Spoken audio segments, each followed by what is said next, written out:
먼저 이제 저희 한의원은 한의원입니다. 한의원이기 때문에 한의학적인 치료도 하고 그 외에 여러 가지 다양한 치료들을 이렇게 하고 있습니다. 오늘은 이제 발달장애 치료에 있어서 어떻게 통합적으로 치료를 하는지, 그리고 어떤 원리를 적용하는지, 어떠한 치료의 과정이 따라 나타나는지에 대해서 이제 좀 구체적으로 설명을 하는 시간을 갖고 있고요. 추후에는 저희가 이 자폐증하고 아스퍼거 증후군 그리고 지적장애를 치료할 때 치료의 과정들이 있습니다. 어떠한 과정이 있고 현재 이 아이가 어느 위치에 있고 어느 과정을 통해서 얼마큼 좋아지고 앞으로 어떠한 과정을 밟아야 되고 그래서 다 나았을 때가 어떠한 증상이고 이런 전체적인 과정이 사실은 필요한데 이 질환들 모두가 치료 자체가 너무 어렵다 보니까 그러한 과정들이 사실은 이제 접해보기도 쉽지가 않고요. 저희도 그런 자료들을 이렇게 찾아보려고 하더라도 자료가 별로 없습니다. 다른 질환들에 비해서 이 세 질환들, 저희가 주로 많이 보는 요 질환들은 참 책도 없고요. 이 아이들을 위해서 어떻게 치료해야 되는지에 대한 어떤 정보 자체가 이제 거의 이제 희박합니다. 그래서 이제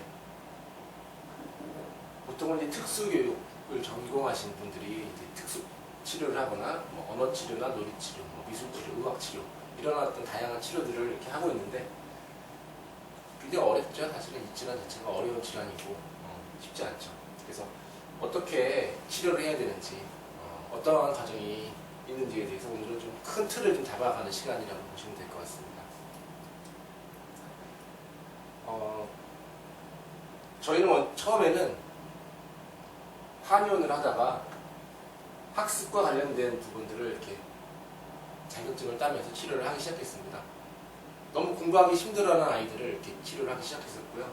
근데 공부하는 방법도 가르쳐주고 뭐 진로도 설정해주고 부모님 상담도 하고 이렇게 했는데 잘 안 바뀌더라고요. 사람이 이렇게 금방 안 바뀌는구나. 그래서 조금 더 깊은 심리적인 문제를 치료하는 것들을 연구하기 시작했습니다. 그래서 약간 최면 치료에 근접한 수준까지 심리 상담들을 공부하기 시작했고요. 도움이 또 되긴 되는데 역시 사람을 바꾸는 것이 그렇게 쉬운 일이 아니구나. 역시 또 한계선을 또 느끼게 되더라고요. 그래서 이제는 몸을 치료하자라고 해서 이제 몸을 치료하는 것도 배웠습니다. 물론 또 도움이 되긴 됩니다. 역시 또 한계가 있습니다. 한의학적인 치료도 배우고 인지치료도 배우고 심리검사도 배우고 뇌파, 뇌과학 쪽 치료도 배우고 이것저것 닥치는 대로 다 배웠습니다. 물론 이제 이따가 저희 한의원의 어떤 그동안의 역사를 이렇게 설명을 드릴 겁니다. 어떻게 지금 이 아이들을 치료하고 있는지에 대해서 설명을 드릴 텐데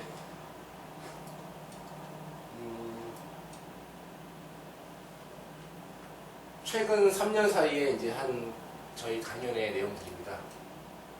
아스퍼거 증후군, 자폐증 포개기, 발달장애에 대한 치료 이러한 여러 번의 강연회들을 진행을 해왔었습니다.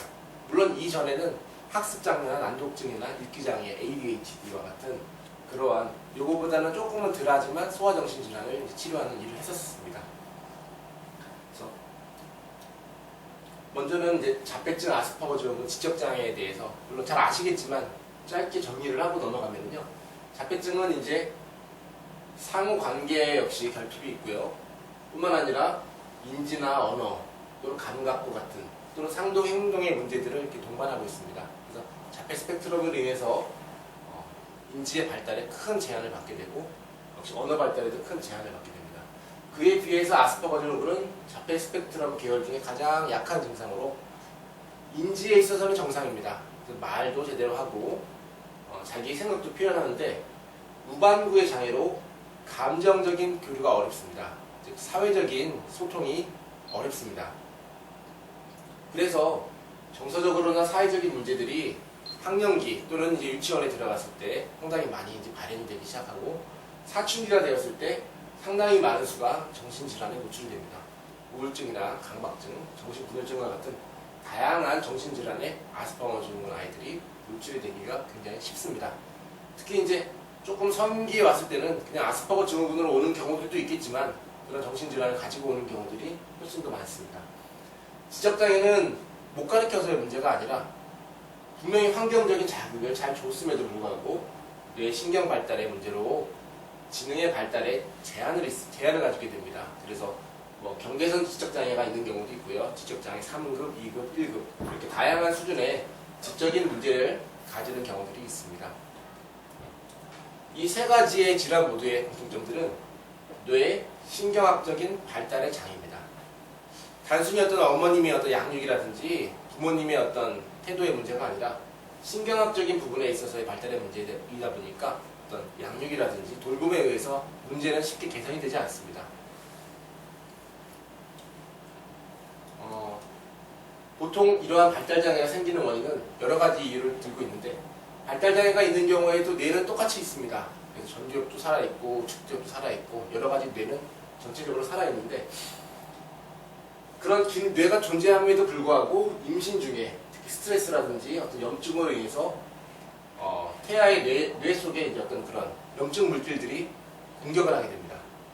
성인들의 경우는 이 BBB라고 하는 어떤 그런 철저한 그 방어 체계가 존재합니다. 그래서 우리 몸에 장애 염증이 있더라도 이것이 뇌로 가지 못합니다. 그 BBB에 의해서 차단이 되어버립니다. 근데 태아의 몸속에서는 그런 것들이 형성이 안 되기 때문에 뇌로 올라갑니다. 그래서 뇌에 미세한 염증을 발생시키게 되고 한참 발달에 대한 어떤 그런 시기에 뇌 발달을 저해하게 됩니다. 특정 부위에 문제가 생기는 경우도 있고요. 또는 다른 뇌와 뇌 사이에 어떤 연결의 문제가 생기는 경우도 있습니다. 때로는 그런 염증들이 오래될 때는 이제 간질이 유발되는 경우도 있습니다. 그래서 발달장애들을 진단을 받을 때 심한 자폐증은 이제 24개월 이전에 진단을 받습니다. 아이가 말이 안 나오고 행동의 문제를 보이고 눈을 잘 쳐다보지 못합니다. 또 늦으면 36개월 이상이 되어서 발견이 되는 경우도 있고요. 지적장애 같은 경우는 언어 발달의 지연을 가지고 있습니다. 언어가 느리게 발달을 하다 보니까 3, 4세 또는 6세 이후에 발달 진단을 받는 경우도 있고요. 아스퍼거 증후군은 이제 증상에 따라 이제 좀 조기에 받는 경우도 있고 오래 걸리는 경우도 있습니다. 보통 유치원 들어갈 때쯤 이제 진단을 받는 경우들이 많습니다. 유치원에서 생활이 정상적이지 못하고 교육 관계가 별로 없습니다. 다만 아주 경증인 경우는 초등학교 입학하고 나서 이제 학교 적응에 실패하거나 아이가 굉장히 큰 충격을 받습니다. 또는 이제 아주 경증인 경우는 사춘기에 아이들한테 이제 왕따를 경험하면서 문제가 심해졌을 때 알아봤더니 이제 아스퍼거 증후군이었는데 근데 공부는 또 잘했습니다. 그랬을 때는 이제 5학년이 되어서 이제 진단을 받는 경우들도 있습니다. 소아정신질환에 있어서 자폐증, 아스퍼거 증후군 지적장애와 ADHD 우울증 특장애는 좀 차이가 있습니다. 뭐 딱 봐도 증상 자체의 깊이가 다르죠, 그죠? 예. 이 질환하고 이 질환은 뭐 아예 부모님이 생각했을 때 대하는 태도 자체가 다릅니다. 실제로 진단을 받았을 때 부모님들이 느끼는 부담감이 훨씬 다릅니다. ADHD는 전전두엽의 발달이 저하되어 있는 겁니다. 즉, 앞 이마라는 거죠. 여기가 이제 발달이 덜 된 겁니다. 우울증은 전두엽 사이에서 뭔가 기능이 좀 엉켜 있습니다. 그래서 이제 우울하게 됩니다. 특장에는 뇌에서 좀 깊은 곳에 이제 기저핵이라고 하는 부위가 있는데 운동신경을 이렇게 컨트롤 해줍니다. 그 부위에서 기능에 문제가 생긴 겁니다. 이러한 질환들도 역시 뇌 안에 문제들이 있습니다. 하지만 이 질환에는 정신과에서 쓰는 약물이라고 하는 것이 있습니다. 즉 ADHD에 쓰는 양약이 존재하고요. 우울증에 쓰는 양약이 존재합니다. 네, 반갑습니다. 그리고 특장애에 쓰는 양약이 존재합니다. 네. 그래서 발달장애와 이러한 소아정신질환에 있어서의 차이는 약물이 존재하느냐, 약물이 존재하지 않는 증상이냐에 따라 병원에서 대하는 태도의 차이는 상당히 좀 크게 나타납니다. 그래서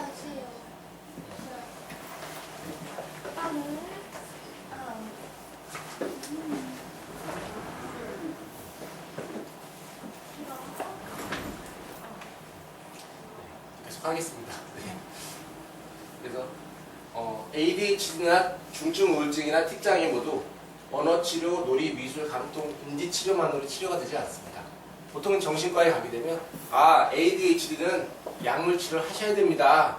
뿐만 아니라 이러한 치료들도 같이 하셔야 됩니다. 라고 이제 소아정신과 전문의 선생님들은 얘기를 하실 겁니다. 또한 우울증도 우울증 약물 치료를 하셔야 됩니다. 하지만 여기서 필요한 어떤 치료들을 같이 병행하셔야 됩니다. 이렇게 얘기를 하십니다. 또 틱장애를 가지고 있는 경우도 약물 치료를 해야 되겠지만 역시 놀이치료라든지 운동치료와 같은 그런 치료를 하셔야 됩니다 라고 얘기를 하실 겁니다. 즉, 이 발달장애를 가진 아이들보다 더 약한 증상을 가진 아이들도 여기서 행동치료를 알려져 있는 치료만 하지 않습니다. 즉, 약물치료를 병행합니다. 하지만 이 약물들은 이걸 치료해주는 약물들은 아닙니다. 즉, ADHD 약물을 복용했을 때는 8시간 정도 증상이 좀 경감이 됩니다. 그렇지만 약효가 떨어지는 저녁 시간이 되면 다시 아이가 산만해지거나 집중이 떨어집니다. 즉, 8시간 동안 집중의 장애를 완화시켜주는 증상 완화제를 주는 겁니다. 우울증도 우울증 약을 먹었을 때 우울증이 완치가 되면 우울증으로 자살하는 사람이 없겠죠. 즉, 그 약을 통해서 약간의 우울감을 줄여주는 것은 맞습니다. 그렇지만 치료의 약은 아닙니다. 즉, 증상 완화제입니다. 틱장애 약은 정신분열증 약을 쓰기 때문에 여러 정신과가 있어도 이 틱장애에 대한 양약을 이렇게 썩 권유하지는 않습니다. 즉, 틱장애 약이라는 것이 없습니다. 즉, 정신분열증 약을 틱장애 아이들한테 썼더니 증상이 일부 호전이 되더랍니다. 그러다 보니까 틱장애는 굉장히 양약을 쓰기가 조금 곤란한 그런 질환 중에 하나입니다. 즉, 이 소아정신질환의 가장 많은 이 3가지 질환도 양약이 존재하지만 치료약이 아닙니다. 즉, 증상 완화제를 쓰면서 다양한 치료를 통해서 그 사이에 치료의 기회를 얻는 거고 증상이 더 심하지 않게 함으로써 치료할 수 있는 또는 좋은 경험을 할 수 있는 기회를 얻어가게 됩니다. 그런데 더 심한 발달장애는 약이 없다라는 겁니다. 즉, 소아신경정신과에 쓸 수 있는 약이 없습니다. 즉, 여기에서 쓰는 약들이 즉 자폐증의 증상을 완화시켜주거나 아스퍼거 증후군의 증상을 완화시켜주거나 지적장애의 증상을 개선시켜주지 못한다는 거죠. 즉, 약이 없는데 이 치료를 받고 있습니다. 즉, 훨씬 더 심한 증상을 갖고 있음에도 불구하고 즉, 이 아이들도 약물치료를 다 권유를 하십니다. 놀이치료 선생님이건 미술치료 선생님이건 ADHD 약을 먹어야 됩니다. 놀이치료 선생님 틱장애는 틱장애 약을 먹어야 됩니다. 양약을 먹으면서 같이 치료합시다. 이렇게 얘기를 하는 상황인데 이 질환을 갖고 있는 아이들은 약 없이 이 치료를 받고 있다는 것이 사실은 말이 안 되는 거죠. 그렇기 때문에 현재 하고 있는 치료들이 굉장히 돌을 향해서 달걀 던지는 어떤 그런 상황인 겁니다. 그러니까 치료가 되는 건지 안 되는 건지도 애매하고 이러한 질환이 치료가 될 것이라는 것도 예측하기는 굉장히 무거워하죠. 예후가 굉장히 불량할 수밖에 없습니다. 노력과 치료하는 것에 비해서. 왜냐하면 이 치료와 약물 치료에서는 이미 치료의 레벨이 많이 다르기 때문입니다. 저희가 보는 발달